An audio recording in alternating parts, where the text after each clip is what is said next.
રહ્યા છો સાંજ સમાચાર.live। હવે જોઈએ અગત્યના સમાચાર। વડોદરા શહેરના નાગરિકો અત્યારે તકલીફમાં છે। આ સમયે આપની સાથે વાત કરવા આવીશું। પેનિક ના થશો, આ તકલીફનો અંત ટૂંક જ સમયમાં આવશે। આજે મુશ્કેલી છે, કુદરતી આફતમાં ખપાવવામાં આવી રહી છે, પણ એકચ્યુઅલી માનવ સર્જિત છે। આનો હિસાબ કિતાબ આ આખી સમસ્યાનો અંત આવશે પછી આંદોલનના સ્વરૂપે કરીશું।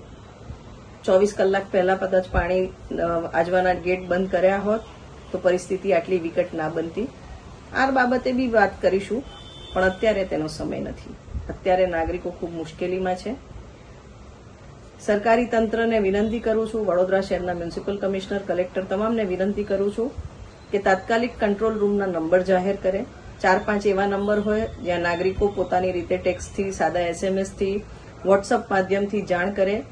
સમસ્યાઓ ત્યાં સિન્ક્રોનાઇઝ થઈ અને જે તે ડિપાર્ટમેન્ટને સોંપવામાં આવે, કારણ કે અત્યારે કેઓસ છે, ખબર નથી પડતી કોણે ક્યાં કોન્ટેક્ટ કરવાનો। તમામ વસ્તુ ડાયરેક્ટ મ્યુનિસિપલ કમિશનર શ્રી કાં તો ચીફ ફાયર ઓફિસરને તો કહેવાય નહીં।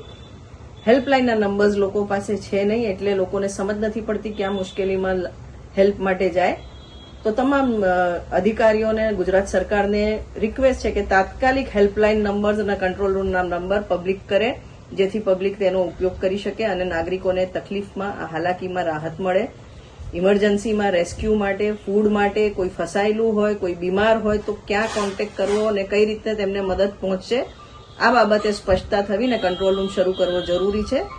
આપના મારફતે, સોશિયલ મીડિયાના મારફતે અને ટેલિફોનિકલી તમામ ઉચ્ચ અધિકારીઓને આ બાબતે ઇન્ફોર્મ કરીને રિક્વેસ્ટ કરીએ છીએ।